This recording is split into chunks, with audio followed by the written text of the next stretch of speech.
What is going on, you guys? Welcome to another draft prospect. I can say after draft prospects. We're going over some of the guys we got tonight. We're going over Drew Dalman. He has a special place in my heart because he's a center, and centers OLine. We all love each other. Jake, you got Jake here. We got King here. Jake is a guy that he came on. If you guys watch Rayshawn Slater, he came on for him. He's an OLine guy. He knows his old lineman.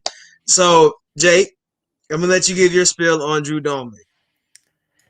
I mean, where to start with this guy? I gotta say, I was during the scouting process. Obviously Green Bay needed O-line help, and so I went to the well, obviously with Lindsley gone, and check out the centers. And I got to be honest, when I saw Dahlman's tape, this is the guy I was fired up about from the get go. Truthfully, I mean, just his movement skills, his quickness out of his stance, the way he will thrive in outside zone schemes. It's just awesome to watch. And when you have a team that, needs help in that area and needs to run the show really at center for that type of scheme, I mean, he's a perfect fit. Obviously, you're not getting the best from him in terms of, his size and how he's going to handle the bigger, stronger rushers at the point of attack. But if he's out of his stance quick like he is always, and he can get to leverage points, then I'm really not that concerned, truthfully, in that area. And I think when you have a guy who gets to the second level with ease, can get around defenders and reach block with ease out of his, he is a perfect fit for an offense that wants to do a lot of those zone concepts, and he's going to fit in nice. And I think he could potentially start right off the bat. Yeah. So we were talking about I went through and watched his tape. I stayed up really almost a lot. I watched like a couple games, just staying up watching it. Man, his ability to get to the second level is absolutely scary. And from a center standpoint, like from when he gets the ball up to shoot up and not get grabbed by a D lineman and able to go to a linebacker is absolutely scary. And he flips his hip on reach blocks very well. He's a really sound lineman. Like what he does at his position is almost perfect. Only thing I really didn't like on his tape was, like you said, his point of when he gets bigger guys. Like when he played Washington, they were in goal line stance and he got drilled like 3 times back to back, and I was like, oh. I think when he comes here, and you can give your opinion on this too. When he comes here, you think he'll gain weight, or they'll put him like a meal plan to get him stronger? I would think so. It just depends. Like you said, that the goal line stuff is obviously the concern when you're going to get just out bullied by these bigger 330, 340 pound D linemen. And really the question is if they don't do that, I think Arthur Smith will have a plan for goal line situations and how he wants the offensive line to attack. Maybe it's a little bit different than how he's going to establish things, between the 20s elsewhere on the field. So, but yeah, I mean, I think it's certainly possible they ask him to bulk up a little bit, but I think he's at a decent playing weight for the scheme that he's going to enter.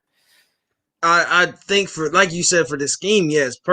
I think he's 298. I think that's what they said he was at now, or something close to it. Okay. We were all thinking like maybe he'll bulk up, especially when we drafted him. We were like, he probably will bulk up to at least 300 because you got to think who was in this division. Vita Vea. Vita Vea is really the only one I'm scared for him to go versus. Like, I mean, who else? Oh, what his? Who's the other side on the other side of him? I can't even think of his name.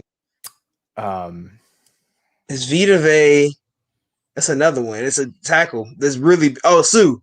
Oh yeah. Mm-hmm. So for to have Sue and Vea, I'm not gonna go anything against the Saints or the Panthers, but they just don't have those guys down in those teams. So Vita Vea is just a different breed of person. Like for his speed and what he can do at D tackle, and especially with that offensive coordinator, their defensive coordinator, how he moves them around. I just wouldn't be surprised where we see him come in, and this is before camp. We see him come in close to 300 something, but he's still mobile enough, I think. Yeah, I mean, he's at 299. I think is what he weighed in at the pro day. So yeah, like you said, if he gets up to a 305, I think that'd be good to see come camp time. Yeah, Vea is interesting. I know Derek Brown. A lot of people are going to point to him for sure in the division as well. But Brown wins with a lot of quickness. And I think if Dalman, stays quick out of his stance like he's always been, I think he can be fine out leveraging him, truthfully. And so, yeah, like you said, Vea's the one that's going to be just brute strength and good. I mean, he gives a lot of people problems. So, yeah. growing pains. Yeah, really and truly, I think. But so we have Hennessy here. So we have a report. I'm just gonna go to this report real quick. It's from Kelsey Conway. They had our coaches today. We had our coaches actually go in and talk about their positions. I bookmarked it because Kelsey had a comment about how basically they said Leffert, their whole thing this year is going to be protecting Matt Ryan. Their pride, and that's going to be their pride. And another thing he said is that Drew Dalman comes from a system that is close to the NFL system and Stanford. So he's definitely going to say that he said he really likes what he's seen from Hennessy. So there's a difference in that. So what do you think? What do you think is coming from that? Well, I mean, you look back at Hennessy, and he's a pretty similar player, I think, when you look back, especially to his college film. Another guy who I think is just a strong assignment-oriented player who gets to his spot and leverages well and will open up holes for your run game. It's just a question of, for me, I think is that's previous regime, right? That's a previous regime pick. Not that it's not a scheme fit as well, but it is a previous regime. And you had probably Arthur Smith in Fontenot's ear in the 4th round. Like, listen, this guy, Drew Dalman, he's going to fit a lot of what we want to do. I'd like to go get him if you can. So I think that might be really the ultimate decider, truthfully, is, Arthur Smith wants him to be the starter come season time. I think it'll still be a good battle in camp because I think both of them are very smart, quick players who do a lot of the similar things, but it just may come down to this regime's preference. That's what I'm thinking is what does Arthur Smith want at this point? Because we drafted him. Terry did his job. Now it's up to Arthur. Coach Ledford. Really those two. And that's really what you want to see at what's going to happen between those two guys. And plus, another thing Ledford said is that Josh Andrews, Matt Gano, Jalen Mayfield, and Drew Dalman are 4 players he could see get time at left guard to see who would be the starter. So I think if anything, if we start Dalman at center, Mayfield or Hennessy will probably play left guard. That's where I think I see that going. What do you think on that? Yeah, it's hard not to think that they spent a third on Mayfield not to give him every opportunity to start at that left guard spot to come in it, because he's obviously got experience at tackle and he did a pretty solid job there. I think a lot of people were really turned off by the testing numbers and immediately were like, yeah, this is not a first round tackle. We'll see where he goes. And I think he's got enough power to help road grade in that running game, and to have him and Dalman together, I think it'll be interesting to watch. But yeah, I think Mayfield is probably where they're going to lean. It'll be interesting if they try Hennessy at guard as well.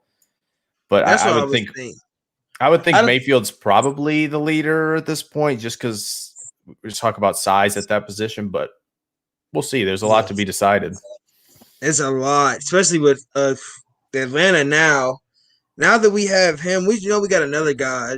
One of our unsigned free agents was the 6'7" tackle from South Dakota School of the Mines, and he's ginormous. Yeah, his name's like Jack Banthano, but I don't think. Yeah, he's ginormous. I said 6'7" doesn't make sense. You should be playing basketball. But back to Drew, his film. Like I said, I love his film. You can't not love his film. Right. Oh, it's you cannot, like, every game you watch. I think the Cal game was even like, oh yeah, like Cal game, and that it was Cal, and then I watched Washington. That Washington game was amazing to me. I wish I could count. What's up, Wallace? Thank you for coming in here. We're talking about Drew Dalman. What you think? I don't know if you saw the reports while we just talking about him, but Hennessy and Dalman are going to be in a dogfight for the center. And Dalman's looking at 4. I mean not at 4, but at the guard spot. But when you watch his film, you're just like, oh, this man is crazy. Like, there's not Oh a yeah. lot of stuff you can see. Like, I wish I could just time how fast the ball got to Davis Mills' hands and how fast he got up and got to his block. His reach blocking skills. You can tell his dad has taught him a lot, and I will say that you can tell he's been training for a long time because he just moves so fluid. Absolutely. Yeah. I mean, I mean, when you look at like centers coming out of college, you just don't. When you watch him, you kind of don't believe your eyes because you're like, centers should not be this refined as a player coming out. Like, you don't expect them to have a lot of things figured out, and he really does. And yeah, when you mentioned the Washington film, and he's working against a guy in Levi and Wuzarike who knows a second round pick, and he has some great quickness of his own off the snap, but Dalman, even snapping the ball, is still quicker than him. And when you can be first out of your stance like that, like Dalman is on a consistent basis, it is going to be tough on defensive linemen to get an edge. And yeah, when in zone concepts, when you have to get out 90 and up 90, he is unreal. It just looks like he did this when he was like 5 and he was in his sleep, and it is like just going through the motions for him basically at this point. He just knows. So like easy. I watched it, right? And I was just watching him, and I'm looking specifically at him, and then some plays you see like pass pro, he's like still set and he's holding his own, and then he goes screen plays and he's skip pulling, and he's just like, yo, this is not a center. This is not somebody it's not what you see at center every day. Really and truly, like he's so young, you be like, okay, yeah, like that's not something normal. And it's not because he'll skip pull, and then he'll block and then go out for a screen and be the first person out there. And the tackle's already out that wide, and he's already beating the tackle to the spot. And I said, oh my God, at 290, his speed is absolutely ridiculous. Like he's almost 300 pounds. He's moving like a tight end. Like, yeah, I was going to say the same thing. He looks like a tight end sometimes. Yes, you can't explain it. It's crazy. And that Washington film, he got to that corner and that corner just stopped. And that's what you want to see when you sit. Because if a corner comes trying to lay a block on you, he think he can beat you. But that corner said, no, I'm going to just sit. Because, like, they don't want to attack him. And linebackers were even, I can't think of the Washington, I think it was number 8. He kept getting to number 8 so easily. He was mad by the end of the game because he just kept getting beat. Every time they ran maybe not even a trap, just a zone read run, he was at number 8. He had him on a turn. It was just like, bro, you are not supposed to be able to do that. And it's beautiful. It is. And what's even better is, you see guys get up to that level and you see maybe an initial punch and kind of get them off their spot and stuff like that, which is great in itself. But his ability to sustain those blocks, the second level too, with guys who should be at least much quicker than him, much quicker. And he says, no, sir, like that. No, we're going for a ride. And he stays locked. And yeah, you mentioned in pass pro too. He's quick. He passes off stunts with no problem. Great vision, great control, great balance. Like, that's the other thing with his quickness. You usually see bigger guys not as balanced, a little bit out of control. And he just is rarely ever off balance or not under control. It's crazy. Yeah, they might have. Yeah, that's what we were saying, Wallace. He'll probably gain a little bit of weight. Because I think even, but if he gains weight, he probably still be as quick. I don't think he'll lose his quickness. They'll probably train him he'll probably gain more muscle than weight. We're gonna be honest, and that's even scary. It's scary to really think about what he can be. Like, when he gets fully developed in this league, let's just think about, and like you texted us, and it's funny, draft night, you texted us. Oh, the night we drafted him, was like, bro, you guys just got to steal. Yeah, and that was just like, and you watch his film and just like, oh yeah, that is a steal. Like, makes no sense what that man can do and what he has done. Thank you for whoever Stanford's coach is, because he trained, and his dad. Thank you for his dad, because I feel like his dad had such an influence on him to be what he is today, man, bro. Like, his film just makes you just happy. Like, if anybody's in here has watched his film, and hasn't watched his film, Just look up Washington as it's like Stanford offense versus Washington, and just watch him. Don't watch anything else. Just watch Yeah, what he does the whole game. And Davis so and fun. Mills kind of sort of makes him. Mills had some plays where were questionable, but you were like, you can't even blame it on him because Yeah, he held his blocks. Like he was holding his block. Now he's gotten beat off a blitz one time. I saw that like he got beat out of the blitz coming up the middle. yeah, But I still don't think that's his. I mean, center.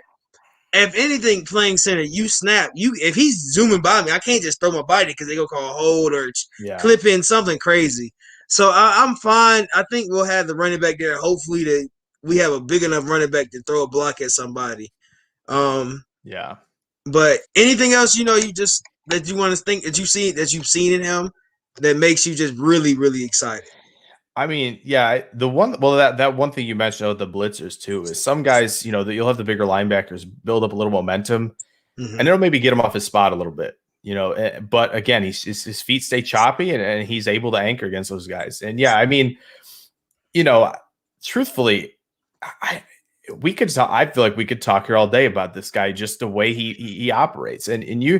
the Oregon film was pretty darn good too. I mean, it's another guy where it gets to the same linebacker over and over at the second level, and it is a field day for him. It looks like it is practice almost for him out there because of how good he is. And yeah, I think what he's been coached so well to this point, and I can't imagine that you're going to unlock maybe even more, which is crazy to think about with good offensive line coach, and you have again him in the right scheme. And I was wondering, and that's why I messaged you guys, because I was like, I knew a few people where I thought if he doesn't end up in Green Bay, whoever gets him, they're going to love this guy immediately. And I thought maybe San Francisco was going to get him, and I saw him fall to Atlanta, and I was like, oh, I immediately thought of you guys. I'm like, man, I can't wait for them to go watch him a little bit more and just fall in love with the pick. Yeah, because when it happened, I was like, "Who's Drew Dalman?" Then they always show highlights when they draft somebody. You know, Oh, for oh, okay, sure. this guy he looks good. But then you go look at film and you're just like, oh, he's Yeah. dynamic. He's just a dynamic center. Like he's what you want your center to look like. Like when he reach blocks, it's like, oh God, like and that tackle can't do anything. I mean, not the tackle, Yeah. but the linebacker can't do anything. The D tackle ain't either because he likes double team. You can tell he likes the double team. And when that double team happens, he's so able to flip his. And it's so quick when he flips his hip. The tackle or the guard goes straight upfield, and he's already at a linebacker. So that team, mind you, that Stanford team, they just that OLine looked amazing. Like the Yeah. whole time you watch, he's like that OLine is crazy. But They're for him to good be and they're the well anchor of it, coached. yeah, for him to be the anchor of it, and like you see him on each side, if he doubled him, he still got his arm up and he flipped his hips, and that guard ran up, or it was on this side, he flipped his hips, and then if he was gonna give the take, if there was like a screen and he let the D tackle go, he was all the way upfield Yeah. already before the throw. Like, Yeah. bro, it's so much happiness. Like, I think Hennessy. This is why I think Hennessy is what Hennessy lacks, because Hennessy is more of a run pro to me. I think he's more of a run pro, more dog. I Yeah. don't think he has the same type of like energy and That movement as, dynamic yeah, I don't think he has quickness. a Yeah. dynamic, yeah. I But I know. mean, I don't It's want him crazy. to be, I don't want him to be discouraged, but I feel like he's gonna go. He's probably gonna go. We're not gonna pick up his fifth year if he stays on this team. I just know that automatically. But he's probably gonna have to go to guard, and you'd really. I don't know how Yeah. you see. We saw him at guard last year a little bit. He wasn't dynamic. He was a guard. He stayed there. Yeah. Um, Oh, for sure. but Mayfield is going to be exciting. He's more exciting at guard for me Yeah. because what he does. Oh, yeah. Um, he's Very just much so. a big man. But just want to have this as a quick show. We're not going to stay on this whole time. So and Jake, everybody that's watched this show knows Jake. But Jake, you shout yourself out, plug Oh. yourself. Yeah. I mean, I done a lot of stuff for the draft season, had the stream myself. I mean, as well, we had a good time with that this week. It's been a wild week. It's been a fun week, draft week, and we've hit the lull. But yeah, I mean, I do stuff over at NFLmocks.com. A lot of draft coverage there. Did actually draft coverage for the Falcons, so got to write up the Dalman selection as well, which was great, and just got to write, a little 400-word love letter to Dalman, and that fit with the Falcons. It was a great time. But yeah, I did stuff with the Packers and Colts over there too, and just like these guys on YouTube as well. So doing stuff there, doing a lot of breakdowns as well. So maybe I'll do it on Dalman. We'll have some fun. We'll see. Hey man, we can. If you want to come on anytime, we'll have some fun. Yeah. Hey guys, thank everybody that came out. Oh, Dave, come to the Kings Room. We got Kings Room tonight. Everybody that's in here, we have Kings Room tonight after the Hawks game. We'll talk a little bit about the Falcons, Dave. Just ask me when we get in there. But for me and for Jake, we are out of here. Thank you.